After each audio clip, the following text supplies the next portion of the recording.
What we have found is that your generation struggles on a number of issues. And they are almost all related to the fact that you have no unprogrammed time. 100% of your waking time is programmatic, meaning that other people are deciding what you think, right? This is good in a lot of ways. It's good to have some programmed time when you're reading the newspaper, watching TV. Those are programmed times. But if 100% of your time is programmed time, you don't think. And that's a problem, okay? And so a state of mind that is the most conducive to creativity is one that is bored. When you're bored, your mind hates that so much that it will do anything to not be bored. And there have been studies where they track your brain waves during times of entertainment and during times of boredom, and your brain waves are significantly more active when you're bored because your mind hates it. It starts to solve problems or anything like that.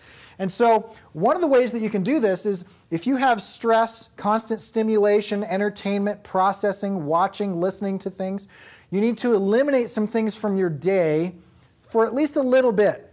And actually what that triggers is this triggers a number of benefits. One of them is creativity. But you also have increased ability to empathize with other people.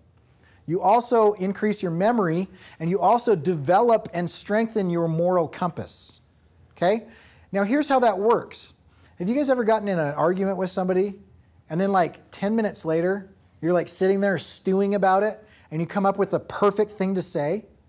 It's like, oh, I wish I would have just done that zinger right there, right? What has happened is that during downtime, your brain began to replay events in your mind to come up with different scenarios, right? And they've done a number of studies, okay? One of those was they took a group of mice and they ran them through this maze, okay? Two groups. One group, the control group, they ran through the maze over and over and over and over again. The other group, the experimental group, they ran them through the maze once, and then they put them in an environment that was no stimulus, no other mice, nothing else to do, and they were just bored. And then they ran them through, after being bored for a while, they ran them through the maze again. And what do you think happened? The ones that were bored outperformed the ones that ran the maze over and over and over and over again. Because what happened is they measured their brain patterns and their electrical firings, and in the control group that did the maze over and over and over again, their brains randomly fired. They were solving the problem, they were continually running. It's like you're sprinting down the road. You're running, and your shoes are untied. That's a problem that's only going to get worse, okay? If you continue to sprint. You have to stop doing what you're doing, take some time to fix some things, tie your shoes, and continue running. So the group that continually ran through the maze never had time to process what was going on. Interestingly enough, the group that went through the maze and then was put in an unstimulating environment, their brainwave patterns fired in a predictable and repeating pattern. And it was the same pattern as the first time and the only time that they went through the maze. They were replaying that through their mind, and it was grooving that. It was taking it from short-term memory to long-term memory so that when they did the maze a second time, they were able to do it significantly faster because they had done that replay, okay? And that's how you have, so what is empathy? When you guys think of empathy, what is empathy? So it's when you put yourself in somebody else's shoes, when you gain the ability to see something from their eyes, to see how they might think about it, right? In the moment, in that fight, you're mad, okay? And you're only thinking about yourself. But then later on, as you replay those events, you're going to begin to think, maybe she was mad because of this, or maybe she said that because of this, or whatever.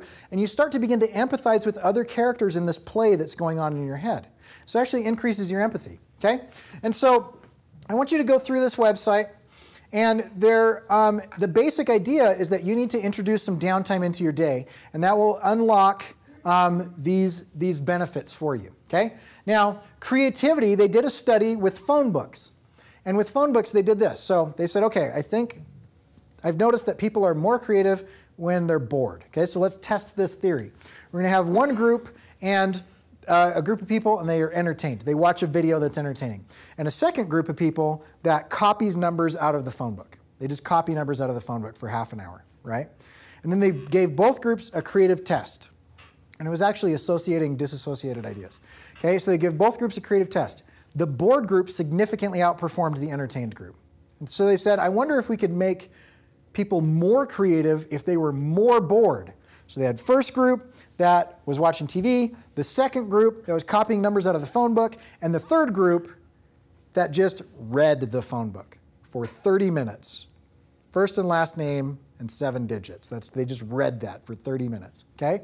The third group significantly outperformed the second group, which significantly outperformed the first group. The more bored you are in short periods of time, the more creative you are immediately after. It's been proven over and over and over again in a number of different studies. Okay, so it increases your creativity. Okay? It increases your memory because you replay things. Okay? It increases your empathy for the same reason as you go through and you associate different things in your moral core.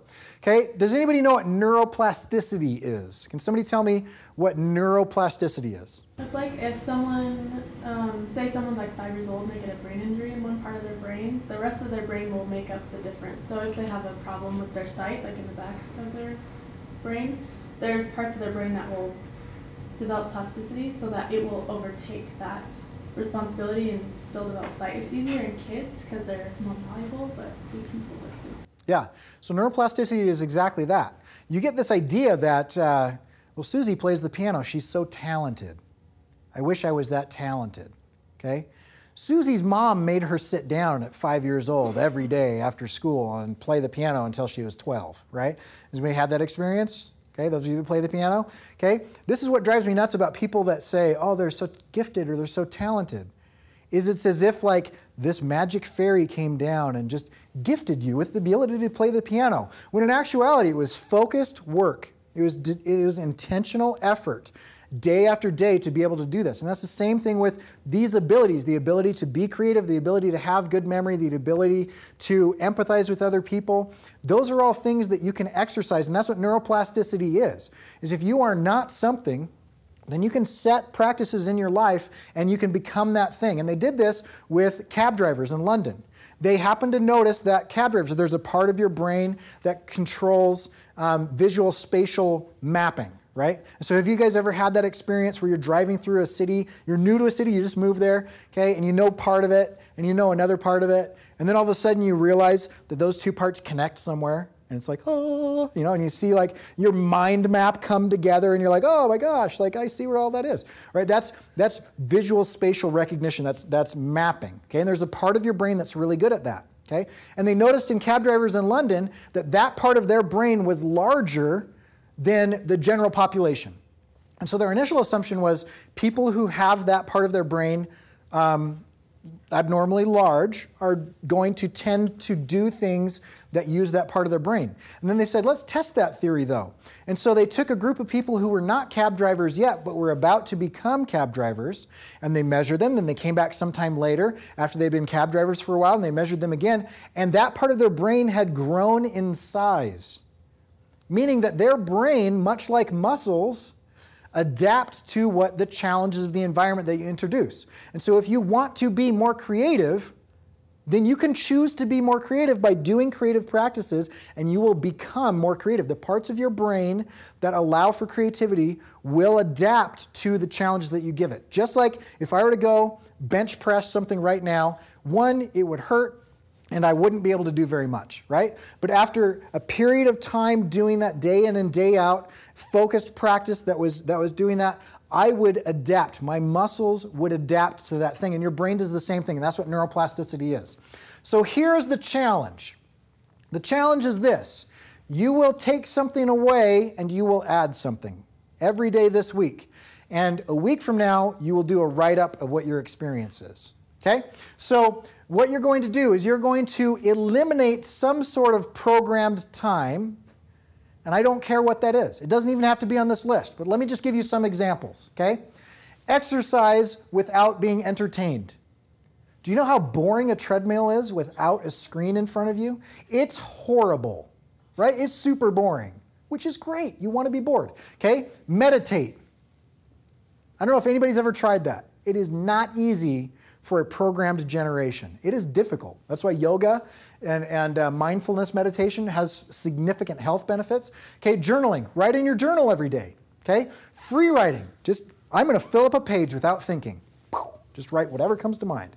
Okay, go on a walk without things in your ears. sketch every day. Turn off everything while you commute. No screens in bed. Here's a revolutionary idea. Okay? Go spend $6 on an alarm clock and plug in all of your devices in a different part of the house. And then you actually fall asleep to your own thoughts and wake up to your own thoughts. It's a weird thing to think, right? Unprogrammed time. Okay? No screens in bed. No screens with friends. Have you guys ever done this where, like, we're all so addicted, and I'm also addicted, we're all so addicted to this that we have to come up with rules when we hang out with each other? Okay, at the dinner table or at the restaurant, everybody puts their phone in the middle, and whoever touches their phone first, they have to leave the tip, because we're all so addicted that we literally can't look each other in the eyes and have a normal conversation with another human being. Okay, so no screens with friends. No screens in the bathroom. Can you imagine going to the bathroom without watching television? It used to happen all the time. And it was like recently, there was running water, and it was indoors and everything, where we would go to the bathroom, and the only thing in there was like, you know, a 6-month-old Reader's Digest that you've read 3 or 4 times already. Okay?